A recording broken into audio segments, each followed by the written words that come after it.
네, 드림 플러스와 법무법인 디라이트가 함께 준비했습니다. 2022년 첫 번째 세미나인데요. 반응이 좀 뜨겁네요. 이미 세미나가 시작하기 전부터 질문이 한 10여 개 정도 올라왔는데 지금도 실시간으로 올려주시는 분들이 계십니다. 또한 온라인으로 접속하신 분들이 50분 넘게 계신데 현장을 찾아주신 분들도 계세요. 그래서 지금은 다양한 질의응답을 한번 나눠보도록 하겠습니다.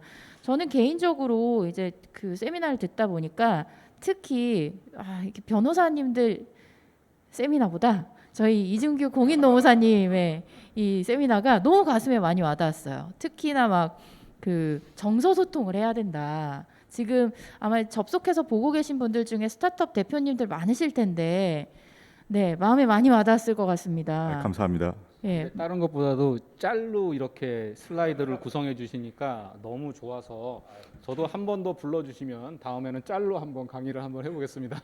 네, 아직 11번의 세미나가 남아 있습니다. 네. 첫 번째 세미나라서요.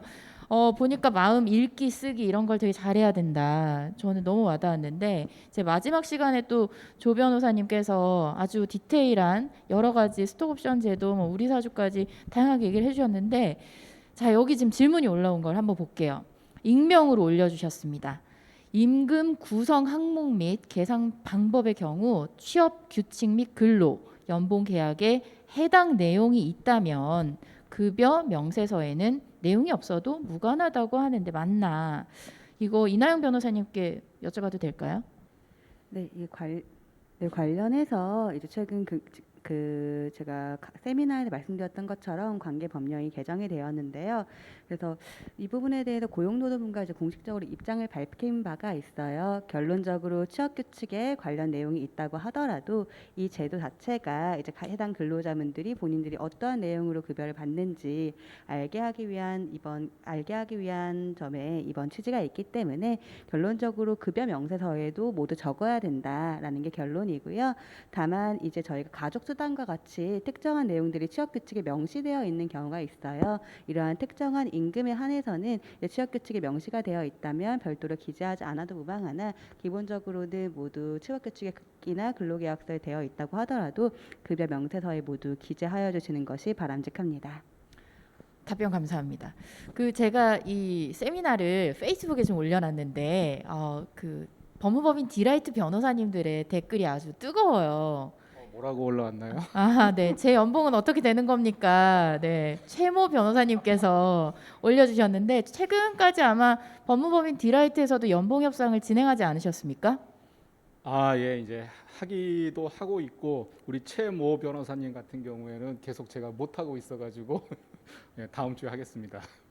예. 지금 그걸 질문 드린 게 아니고요. 네. 일반적으로 법무법인 같은 경우는 일반 회사잖아요. 벤처기업이지 않아서 네. 다양한 방법이 없을 것 같은데 어떤 형태의 컴펜세이션을 고려하고 계신지 질문 좀 드려도 될까요?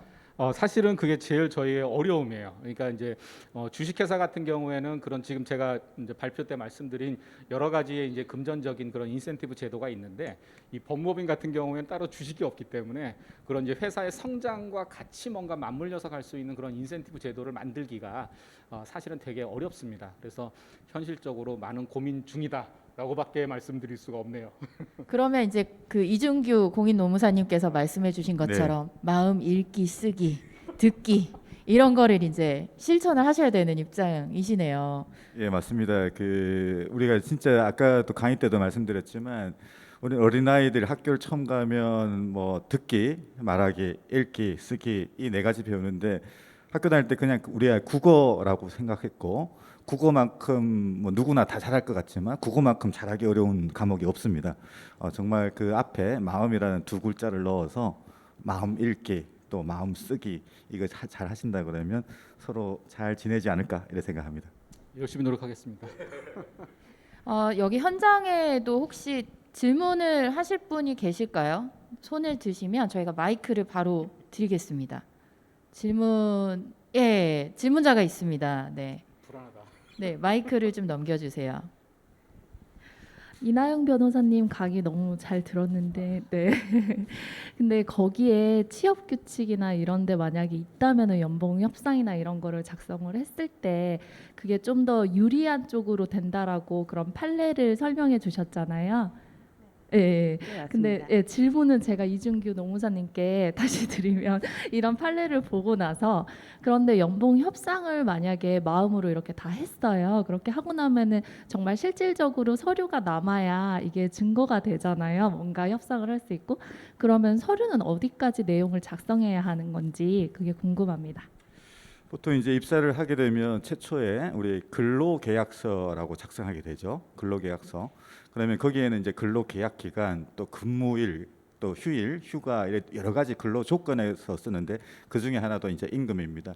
다른 조건은 변경이 없는데 해가 넘어가면 소위 말하는 임금, 연봉은 좀 바뀔 수 있기 때문에 연봉에 관한 부분만 따로 빼서 보통 그래서 이제 연봉계약서라고 적게 되고요. 그때 연봉계약서에는 그 연봉이 적용되는 대상 기간, 그러니까 2022년 1월 1일부터 2022년 12월 31일까지로 적용하고 그리고 이제 대상에서 연봉 총 연봉액을 갖다가 했다 그러면 그 연봉액이 어떻게 구상되는지 예컨대 기본급만으로 우리가 합의를 본 건지 아니면 여기 얘기되는 뭐 연장 근로수당이나 또는 뭐 직책수당 이런 것들이 포함되는 건지 이런 것까지도 좀 자세히 합의된 사항들을 적어 주시면 좋겠습니다. 잘 들으셨죠? 네. 고개를 끄덕끄덕 하고 계신데, 네. 여기 보니까 그 세미나가 진행되기 전부터 익명으로 질문을 주신 분이 계셔요. 근로자들의 연봉은 꼭 매년 올려줘야 하나요? 네. 저도 너무 궁금해요. 누가 답변, 이중희 노무사님께, 예. 예, 뭐 그 부분 말씀드리겠습니다. 사실은 그렇지 않습니다. 연봉 계약이라는 게 2022년 1월 1일부터 2022년 뭐 12월 31일까지 저희도 예컨대 그냥 연봉 5천만 원으로 뭐 합의됐다라고 하면 보통 회사들은 이제 연봉 계약 기간 만료일 한 30일 전부터 연봉 이제 협상을 좀 하게 되는데 사실 우리 프로야구 선수들도 일반 선수들은 협상이 참 잘 이루어지기 어렵습니다. 다만 이제 FA 협상처럼 그런 경우가 실질적인 협상이 이루어지는데 그 협상이 하더라도 잘 안 될 때도 있죠. 왜냐하면 올려주는 경우는 합의가 잘 되는데 회사 입장에서 이제 기여가 또 성과가 이렇게 높지 않다라고 생각했었을 때 동결을 유지할 수도 있습니다. 다만 그 내려가는 쪽으로는 올라가는 거는 회사의 합의가 동의가 있어야 되는 것처럼 내려가는 합의에는 근로 직원의 동의가 있어야 되기 때문에 불일치했을 때는 전년도 연봉이 계속 유지될 수도 있습니다. 아, 그러면 깎을 수는 없다. 이 말씀이신 거죠? 깎는 거는 뭐 합의 사항이죠. 그것도 근로자가 자신이 내가 좀 미흡했었던 부분들을 인정한다라면 네. 미흡한 부분을 인정했는데 퇴사를 권고를 할 수도 있잖아요. 그러면. 그거는 뭐 좋은 방법은 아닌데 근데 실제로 그 임금은 우리 연봉이라고 하는 걸 우리 연봉 그냥 숫자로 막 5천만 원 이렇게만 생각하는데 그것을 한번 잘 보시면 그 직무에 따라서 주는 어떤 직무급 같은 게 있습니다. 두 번째는 그러니까 직무의 가치, 두 번째는 그 종업원의 가치. 이분이 이제 연공에 의해서 연공급이라고 하는 그런 역속성이 있기도 하고 또 하나는 그분의 그 자격 능력의 직능급이라고 하는 게 또 구성이 그 안에 포함될 수 있고요.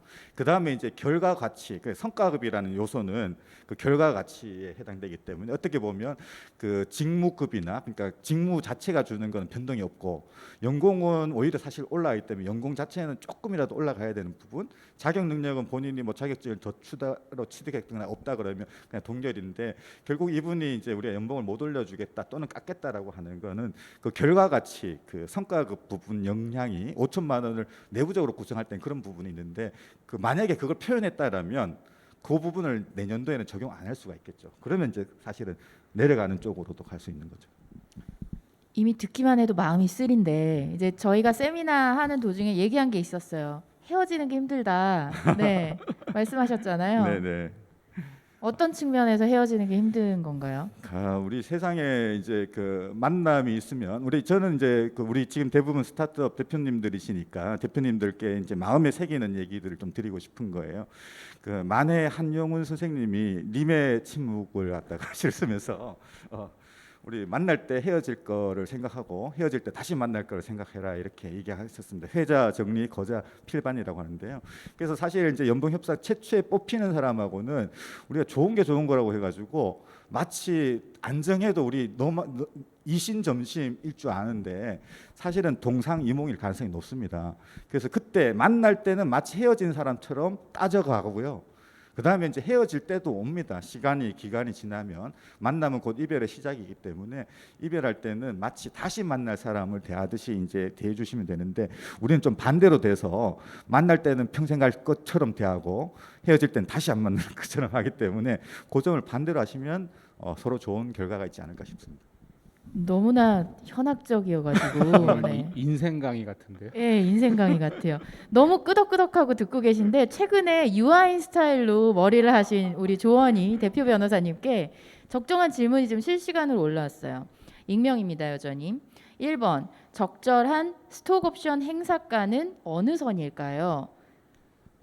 아까 말씀드린 대로 스톡옵션은 기본적으로 이제 시가를 기준으로 합니다. 근데 그냥 아주 통상적인 그냥 경우를 말씀을 드리면 이제 회사가 그 다음 라운드에서 이제 인정받게 되는 그 투자가에게 약 한 70% 정도 뭐 그런 정도에서 이제 지급을 하게 되면은 이제 그 다음 회사가 그 다음 라운드 투자를 받음과 동시에 이제 직원들은 약 한 30%의 시세 차익을 바로 볼 수 있기 때문에 그래서 이게 뭐 딱 기준이 있다라고 보기는 어려운데 이제 그 정도에서 많이 정하려고 하시는 것 같아요. 자, 2번 남아 있습니다. 스톡옵션 계약서 작성 후 재계약을 통해 행사가 조정이 가능합니까? 예, 원칙적으로는 어렵고요. 왜냐하면 스톡옵션 같은 경우는 아까 말씀드린 대로 정관의 기준이 있고 그 다음에 주주총회 특별 결의를 통해서 이제 스톡옵션에 대한 구체적인 사항을 정하게 되고 그걸 가지고 이제 계약서를 체결해서 스톡옵션을 부여하게 되는데요. 이게 이제 아까 말씀드린 대로 특정한 사유가 있어서 그 스톡옵션의 가격을 조정해야 되는 합리적인 필요성이 있는 경우에는 그렇게 할 수가 있는데 그렇지 않고 그냥 회사가 합의에 의해서 이렇게 바꾸겠다라고 해서 조정하는 것은 어렵습니다. 감사합니다. 네, 답변이 되었을지 모르겠어요. 그리고 여기 보니까 카카오 사태로 인해 스톡옵션을 행사 후 일정 기간 거래가 불가능하도록 하는 제도를 도입한다고 한다. 해당 내용에 대한 정보 혹은 해외 사례가 있냐? 이게 원칙부는 이거부터 시작하시면 좋을 것 같아요. 그러니까 상법상 주식의 양도를 제한할 수 있냐라고 하는 거하고 사실은 비슷하거든요. 그러니까 스톡옵션을 행사해서 내가 주식을 가지고 있을 때 이 주식을 거래에 올리지 못하도록 하는 게 이제 가능한가의 문제인데 기본적으로 상법에서는 이제 이사회 결의를 통해서 주식의 이제 거래를 제한할 수도 있기 때문에 이제 이렇게 불가능하도록 하는 게 가능하기는 합니다, 법상으로. 그리고 또 그게 이제 계약에 의해서 정해지는 부분이다 보니까 계약에 의해서 정하게 되고 만약에 계약을 위반하게 되면 그 위반에 따른 이제 뭐 위약금이라든지 계약 위반의 효과가 있기 때문에 이거는 이제 아까 말씀드린 대로 스톡옵션 같은 경우에는 행사 이후에 그 사람이 이제 회사에 어떤 기여를 하느냐에 따라서 추가적인 계약상의 부담을 주는 경우가 있기 때문에 해외에서도 이제 이런 제한의 경우는 종종 있습니다. 근데 이제 이게 너무 그 그러니까 주식의 거래를 제한하는 경우에는 이제 주식 거래를 기본적으로 자유롭게 하겠다는 이제 상법의 이제 태도라든지 아니면은 이제 임직원의 권리를 지나치게 제한한다. 이런 이제 문제는 있을 수 있을 것 같습니다. 네, 유아인 얘기를 하고 있는 것 같네요. 네, 옆에서 보니까 좀 웃으시라고 너무 딱딱해요 내용이. 그런가요? 네. 여기 보니까 이제 사회 이사나 고문 자격으로도 스톡옵션이 가능하냐, 정식 직원이 아닌 상태에서 주식연계 인센티브 제공받는 방법은 어떻게 하면 될까요? 그러니까 임원 같은 경우에는 뭐 이사든지 아니면은 감사든지 임직원의 경우에는 스톡옵션을 받을 수가 있고요. 근데 고문 자격이라고 하는 거는 이제 고문이라고 하는 건 정식 스테이터스는 아니에요. 그렇기 때문에 이 고문이라는 분이 뭐 예컨대 이제 임직원으로서의 지위가 있는 그런 분이라고 하면은 스톡옵션을 줄 수 있지만 그렇지 않고 글자 그대로 그냥 사외에 있는 고문이다라고 하면 원칙적으로는 어렵습니다. 그래서 그런 경우에는 이제 뭐 여러 가지 방식을 쓰는데요. 이제 비상임 이사의 이제 등재를 해서 드리든지 아니면은 이제 파트타임으로 직원으로서 이제 채용을 하는 것으로 해서 드리든지 그렇게 드리고 있는 것 같아요. 실무상으로는. 개인적인 경험이긴 한데 그 의료기기 회사에서 의사분들한테 그렇게 스톡옵션 많이 주시더라고요. 제약사들도 그렇고. 드릴 수가 있나요? 어떻게 하는 거죠, 그건? 그거는 지금 여러 가지 제한이 있을 것 같은데요. 그러니까 스톡 옵션을 드리는 것 자체도 이슈가 있겠지만은 이제 지금 워낙 그 리베이트 금지 뭐 이게 많기 때문에 지금 아마 그 예전의 실무가 아닐까 싶습니다. 그러면 이제 네. 바뀌어서 더 이상 못 준다. 지금은 의사분들이 그렇게 제약사의 스톡 옵션을 받는다거나 하는 경우는 아마 거의 없지 않을까 싶은데요. 네. 꿀팁이었네요. 이나영 변호사님께서 아주 웃으면서 계시는데 질문 드려야 될 것 같아요. 여기 보니까 골드라는 분께서 주신 질문이고요. 연봉 협상 시 주식과 연봉 및 인센티브를 보통 어느 정도 비율로 섞나요? 퇴사율을 낮출 수 있는 황금 비율이 궁금합니다. 근데 이거는 세 분 다 질문에 답을 주실 수 있을 것 같아요. 먼저 이나영 변호사님부터. 이 부분은 사실은 그 일괄적으로 어떤 황금 비율이 있다라고 말씀드리기는 어려운 것 같아요. 이게 왜냐하면은 다만 이제 좀 케이스 바이 케이스인데 제가 했던 이제 사례들을 보면은 흔히 말하는 보통 이 핵심 인재분들을 데려온다라고 했을 때 이러한 관련된 당장 줄 수 있는 돈이 적다 보니까 관련해서 뭐 스톡 옵션이든 다양한 인센티브를 이제 주고자 하시는 경우가 있는데요.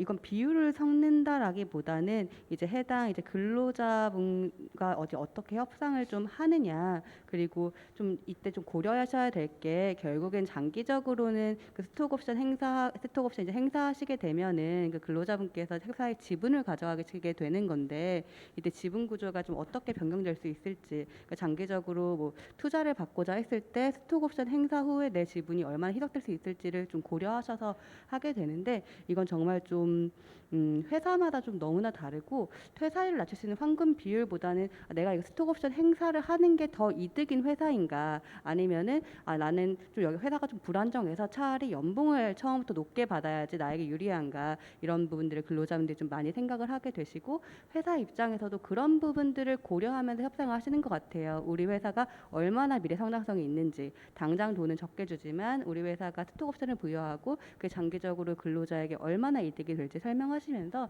협상을 이제 많이 하시는 부분이다라고 말씀드리고 싶습니다. 감사합니다. 옆에 이준규 노무사님. 우리 이나영 변호사님이 워낙 진짜 잘 말씀해 주신 것 같습니다. 이제 뭐 황금 비율이라는 게 뭐 특정한 사람한테는 그 황금 비율이 있을 수 있지만 사람이 달라지고 사람마다 다르고 회사마다 다르고 또 주식의 가치, 또 인센티브가 어떤 유형인가, 연봉의 수준 이런 거 다 다르기 때문에 뭐 이렇게 어떤 유일한 해가 있는 것처럼 말씀할 수는 없는 것 같습니다. 다만 이제 그 우리가 이제 뭐 회사에 보면 뭐 MBTI를 보기도 하고 사주도 보고 뭐 이렇게 하지 않습니까? 그 사람의 성격에 따라서 그분이 무엇을 원하는지, 보통 오늘도 뭐 다른 이제 상담 자문을 해주면서 성과급을 주고 있는데 작년에 성과가 성적이 좋아서 주면서도 우리한테 왜 예컨대 이제 근로자 집단 노동조합이라고 할 수도 있죠. 근데 얘기하지 않고 결정하느냐, 이거에 대해서 어차피 그 협의의 사항도 인데도 불구하고 그건 뭐냐면 우리 짜장면이나 짬뽕을 이렇게 먹을 때 그냥 아무리 좋은 거라도 한번 물어보자. 그래서 이렇게 주식이나 연봉, 인센티브는 근로자의 협의를 통해서 이루어지면 그게 황금 비율이 아닐까 싶습니다. 결국 정서소통이군요. 그게 진짜 중요합니다. 네. 자, 원희 변호사님. 저는 이제 황금 비율이 뭔지 있으면은 저도 배우고 싶습니다. 연봉 협상 중이시라고 말씀하셨죠? 네. 법무법인은 인센티브가 있나요? 예, 있습니다. 있는데 이제 주식 연계 인센티브는 없고 주로 성과 관련된 인센티브 있습니다. 여기 상담하러 나오신 것 같아요. 네. 질문은 어느 정도 다 이제 한 것 같은데요. 현장에서 더 이상 질문이 없으면은 마무리를 해볼까 합니다. 네, 2022년 첫 번째 세미나였습니다. 아무래도 핫이슈죠. 정말 해마다 그리고 철마다 항상 고민하실 것 같아요. 연봉 협상. 스타트업 대표님도 스타트업 멤버들도 그리고 스타트업에 조인하려고 하는 많은 인재분들도 고민하실 텐데요. 오늘 이 시간 통해서 작은아마 좀 해결책 그 실마리를 찾으셨기를 바랍니다. 모두 귀한 시간 내주셔서 감사드리고요. 드림플러스와 법무법인 디라이트가 매월 한 번씩 합니다. 매월 넷째 주 수요일 오후에 이렇게 웨비나를 통해서 뵙게 될 예정인데요. 다음 달에는 저희가 3월이면 열리죠. 정기주주총회를 앞둔 정말 지긋지긋한 이 정기주총을 어떻게 하면 잘 해결해 나갈 수 있을까? 그 주제로 다음 달에 찾아뵙도록 하겠습니다. 지금까지 시청해 주신 여러분 그리고 현장에 함께해 주신 여러분 감사합니다. 그리고 패널 분들도 모두 고생하셨습니다. 감사합니다. 네, 감사합니다.